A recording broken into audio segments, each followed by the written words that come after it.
सभी को हमारी ओर से नमस्ते। आयुष प्रोग्राम में आप लोगों का हम स्वागत करते हैं। आज जिस विषय को लेकर हम बात करेंगे वो है ब्लड प्रेशर। आज के इस भागदौड़ जीवन में बहुत से लोग ऐसे हैं जिन लोगों को पता ही नहीं उन लोगों में ब्लड प्रेशर की बीमारी है। तो आज हम बात करेंगे ब्लड प्रेशर पर और हमारे साथ डॉक्टर ईश शर्मा जी हैं। डॉक्टर जी का स्वागत करते हैं हमारी ओर से। नमस्कार डॉक्टर जी। डॉक्टर जी, आज हम जो विषय को लेकर बात करेंगे ब्लड प्रेशर।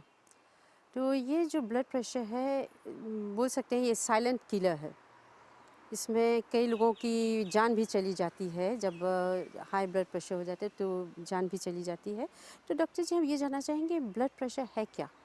ब्लड प्रेशर एक नॉर्मल प्रक्रिया है जिसमें कि अगर हमारे खून में दबाव बना रहेगा तभी ब्लड सर्कुलेशन हो पाएगा। तभी जो है दिल से निकलकर जो ब्लड है वो हर ऑर्गन में, हर सेल में पहुंचेगा और वहाँ पर ऑक्सीजन वगैरह की सप्लाई करेगा। सारा का सारा न्यूट्रिशन जो भी हमारे सेल को एनर्जी चाहिए, मिनरल विटामिन चाहिए, और वो सब ब्लड के थ्रू पहुंचता है। ऑक्सीजन पहुंचने का तो कोई और रास्ता है नहीं। तो हर सेल को ये सारा नरिशमेंट, पोषण पहुंचाने के लिए ब्लड प्रेशर और ब्लड सर्कुलेशन जिम्मेवार है। लेकिन जब ये प्रेशर नॉर्मल से बढ़ जाता है, नॉर्मल से अधिक हो जाता है, तो ये नुकसान करने लग जाता है, घातक हो जाता है। उस कंडीशन को बोलते हैं हाइपरटेंशन, उच्च रक्तचाप, हाई ब्लड प्रेशर। वो एक प्रॉब्लम करता है। और जैसा कि आपने बताया कि इसको साइलेंट किलर कहते हैं। साइलेंट किलर इसलिए कहते हैं क्योंकि इसके कोई लक्षण नहीं आते।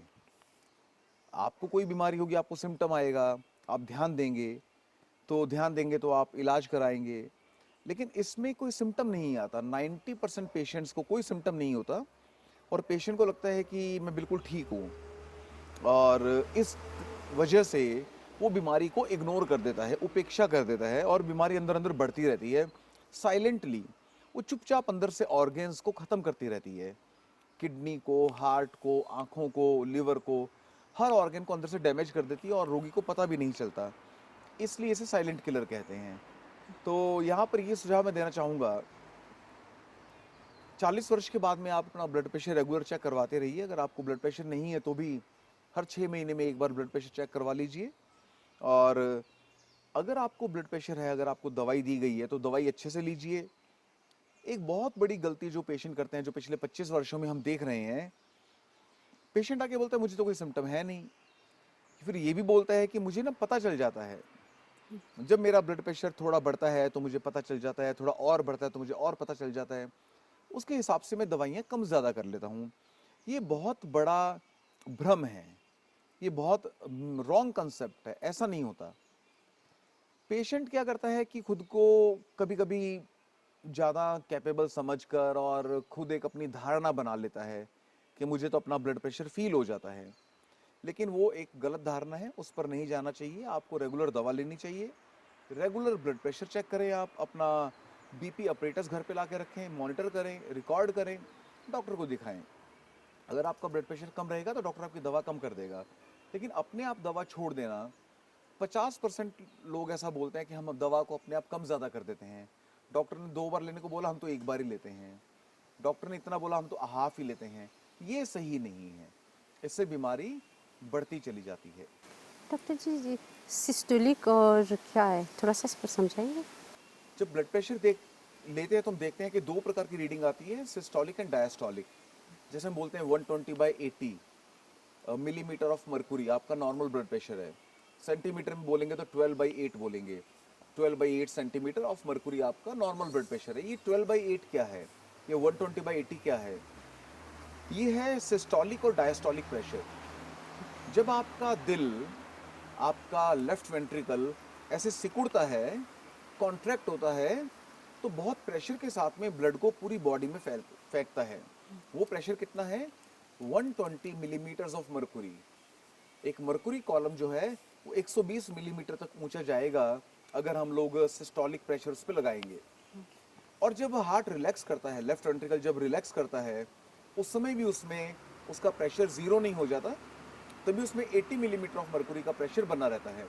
इन दोनों को बोलते हैं सिस्टोलिक एंड डायस्टोलिक। और कुछ लोगों में ये दोनों बढ़ जाते हैं। जब हाइपरटेंशन होगा तो सिस्टोलिक जो है वो बढ़कर 120 से बढ़ के 150 हो गया, 180 हो गया। और डायस्टोलिक जो था वो 80-90 से बढ़ के वो 100 हो गया, 110 हो गया, 120 हो गया। कभी कभी ऐसा भी रहता है कि एक ही प्रेशर बढ़ता है, ओनली सिस्टोलिक बढ़ेगा या ओनली डायस्टोलिक बढ़ेगा, उस पर भी ध्यान देना चाहिए। हृदय की, हार्ट की अलग अलग बीमारियां होती हैं, उनमें कभी कभी एक भी बढ़ सकता है। तो ये आपका डॉक्टर आपको बताएगा आपको किस प्रकार की बीमारी है और आपको किस प्रकार की दवा लेनी है। जो नॉर्मल रेंज है वो कैसे बोलते जी हैं? हाँ, इसकी जो नॉर्मल ब्लड प्रेशर की रेंज है वो 120/80 है। 120 सिस्टोलिक और 80 डायस्टोलिक, इसके आसपास में रहना चाहिए। अगर आपको 139 और 89 तक हो गया, 139 89, इसको बोलेंगे प्री हाइपरटेंसिव, यानी आप बीपी के पेशेंट होने वाले हैं, अभी हुए नहीं। आप जैसे प्री डायबिटिक होता है ऐसे प्री हाइपरटेंसिव है। उसके बाद ये जो 120 वाला फिगर है उसमें 20-20 ऐड करते जाइए, और जो 80 वाला फिगर है उसमें 10-10 ऐड करते जाइए, तो ये ग्रेड 1 2 3 4 करके हो जाता है।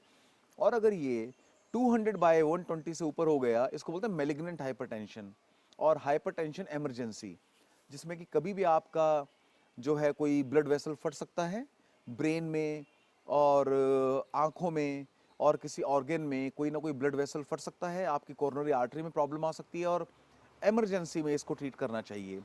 तो 200/120 एक इमरजेंसी कंडीशन है, इसको आपको तुरंत डॉक्टर के पास जाकर इमीडिएट इलाज कराना चाहिए। डॉक्टर जी, ये कितने लोगों को ये बीमारी है, यानी ये ब्लड प्रेशर की बीमारी है, और क्या ये जानना ज़रूरी है कि लोग पहचानें कि उन लोगों में ये बीमारी है?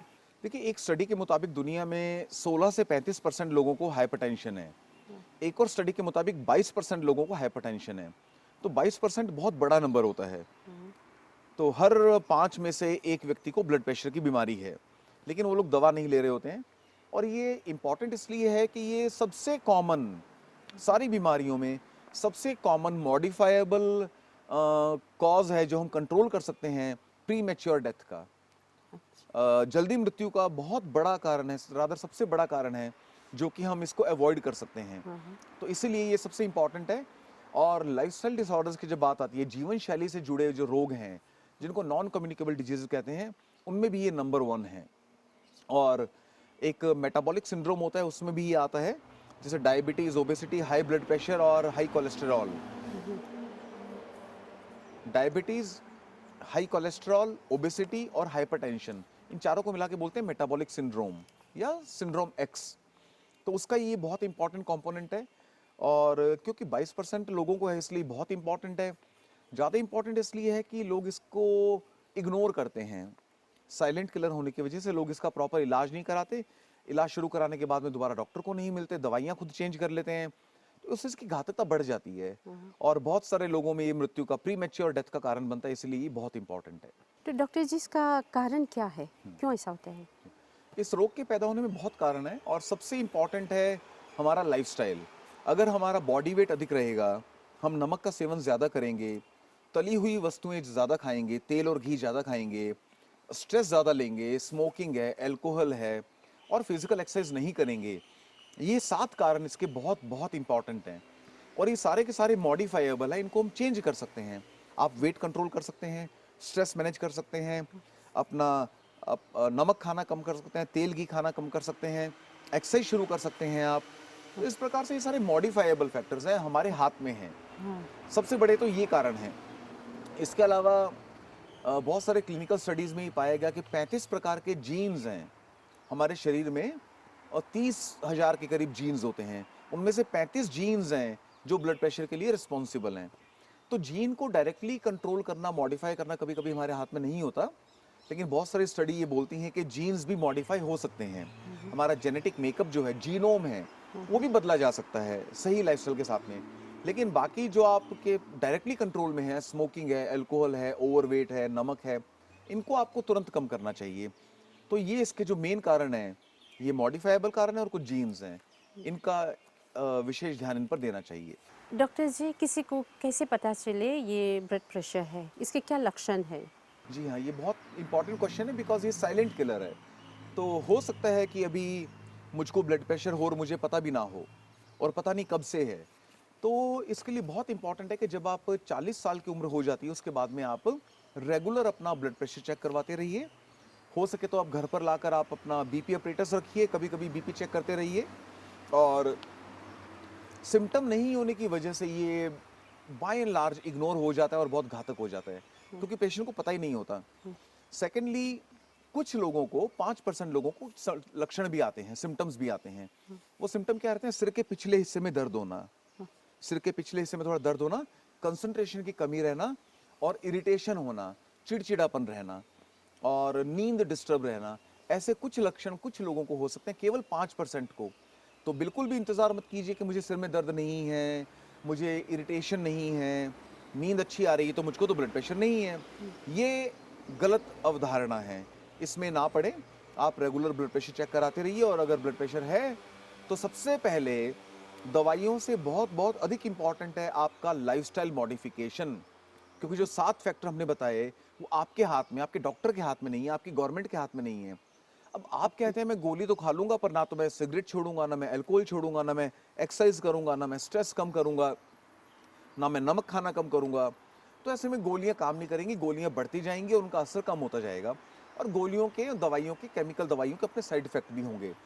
तो बहुत बहुत इंपॉर्टेंट है कि अपने स्वास्थ्य की जिम्मेवारी आप खुद लीजिए, अपने हेल्थ की रिस्पॉन्सिबिलिटी डॉक्टर पे या गवर्नमेंट पे मत छोड़िए। आयुर्वेद में इसका क्या वर्णन किया गया है? आयुर्वेद में आज से कोई 5000 वर्ष पहले लगता है कि ये रोग उतना नहीं मिलता था, क्योंकि लोग संयमित जीवन जीते थे और उनमें एडिक्शंस कम थे। फिजिकल एक्सरसाइज तो करनी ही पड़ती थी सबको, क्योंकि ये सब ट्रांसपोर्ट वगैरह था नहीं, तो राजा महाराजा तक को पैदल चलना पड़ता था। तो एक्सरसाइज वगैरह रेगुलर होने से और जीवन शैली अच्छी होने की वजह से ये रोग और हृदय का रोग, हार्ट डिजीज, उस समय में शायद कम थे, तभी इनका वर्णन कम मिलता है। आयुर्वेद में एक वर्णन प्राप्त होता है तो उसको बोलते हैं रक्तावृत वात। वात पित्त कफ रहता है आयुर्वेद में, उसमें से वायु का ये रोग है।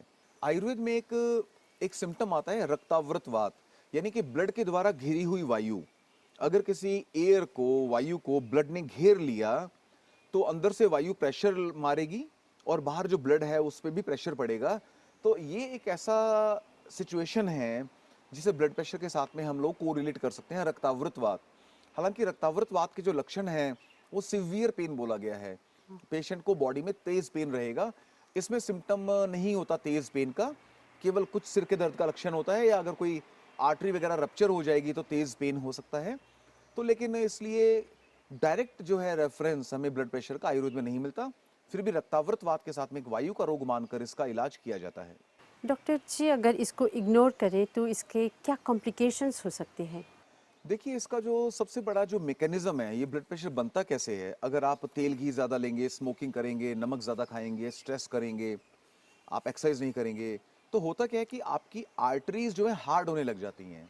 हाँ। आर्टरीज हमारी लचीली होती हैं, बहुत फ्लेक्सिबल होती हैं, उनका लचीलापन खत्म हो जाता है, उसको बोलते हैं अथेरोस्क्लेरोसिस। अथेरोस्क्लेरोसिस का मतलब है आपकी आर्टरीज हार्ड हो गई। और जब हार्ड हो गई तो होता क्या है कि आपके दिल को ज़्यादा जोर लगाना पड़ता है, इसको बोलते हैं ब्लड प्रेशर। क्योंकि अभी जब फ्लेक्सिबल आर्टरी होती है तो खूब सारा ब्लड वो आगे कन्वे कर देगी, लेकिन जब आर्टरी हार्ड हो जाती है बहुत, तो दिल को, हार्ट को ज़्यादा जोर लगाना पड़ता है, ब्लड प्रेशर। और अगर ब्लड प्रेशर अनकंट्रोल्ड रहेगा, अगर पेशेंट ध्यान नहीं देगा, तो ये किडनी फेलियर करेगा, अंधापन करेगा। इसको बोलते हैं डायबिटिक नेफ्रोपैथी, मतलब किडनी फेलियर। डायबिटिक रेटिनोपैथी, मतलब कि आंखों में अंधापन आ जाना। ये दो सबसे इंपॉर्टेंट कॉम्प्लिकेशन है। ये हार्ट अटैक करेगा, हार्ट अटैक होगा क्योंकि दिल को ज़्यादा काम करना पड़ता है, ज़्यादा प्रेशर में काम करना पड़ रहा है, तो हार्ट अटैक आने का चांस बहुत अधिक रहेगा। पेरिफेरल वास्कुलर डिजीज़, आपके जो हाथों पैरों के ब्लड वेसल्स हैं उनमें बीमारी हो जाएगी, उनमें अल्सर बन जाएंगे, वो भरेंगे नहीं, और ये इसके मेन कॉम्प्लिकेशंस ये हैं। और सडन डेथ, अचानक से हार्ट अटैक आ जाना, ये इसके मेन कॉम्प्लिकेशंस हैं। तो kidney failure, blindness, heart attack और हाथों पैरों में ब्लड सप्लाई कम हो जाना, ये इसके मेन कॉम्प्लिकेशंस हैं। काफ़ी जानकारी आपने दी, ये बीमारी जो है इसके लक्षण क्या है और आयुर्वेद में इसका क्या वर्णन है। अब डॉक्टर जी बताइए, इसके क्या उपचार है, क्या इसके जो मतलब ट्रीटमेंट है? जो लाइफस्टाइल डिजीजेज हैं, जीवन शैली संबंधित जो रोग हैं, जिनको नॉन कम्युनिकेबल डिजीज कहते हैं, उनमें अभी एक नया मुहावरा आ गया जो हम बार बार बोलते हैं कि prevention is the only cure. पहले बोलते थे prevention is better than cure, लेकिन अभी बोलते हैं prevention is the only cure. तो अगर आप प्रिवेंशन नहीं कर सकते हैं तो ये आपको दवाइयाँ आपकी मदद ज़्यादा नहीं करेंगी, आप इस बात को अच्छे से जान लीजिए। जैसे हमने आपको 7 पैरामीटर बताए, ओबेसिटी, तनाव ज़्यादा लेना, अल्कोहल का कंजम्पशन और स्मोकिंग, नमक और घी तेल ज़्यादा खाना और एक्सरसाइज ना करना, ओबेसिटी। ये अगर आप चेंज नहीं कर सकते, अगर आप ये बदलाव नहीं ला सकते अपनी जीवन शैली में, तो आपको नॉट ओनली ब्लड प्रेशर, बहुत सारी और भी बीमारियां लग जाएंगी। तो ब्लड प्रेशर को कंट्रोल करने के लिए, उसका प्रिवेंशन करने के लिए आपको ये सातों चीज़ों पर ध्यान देना ही पड़ेगा। जब जागे तभी सवेरा। अभी आपका चाहे कितना भी आपको ब्लड प्रेशर है, नहीं है, आपकी कोई भी एज है, कोई भी जॉब है आपका, कितना भी तनाव है, आपको आज से ही जो है ये प्रिवेंशन स्टार्ट करना पड़ेगा। मतलब कि एकदम ये स्मोकिंग छोड़ना है, जी शराब ये सब एकदम छोड़ना जी है, हाँ, जी हाँ। नमक बिल्कुल कंट्रोल करना है।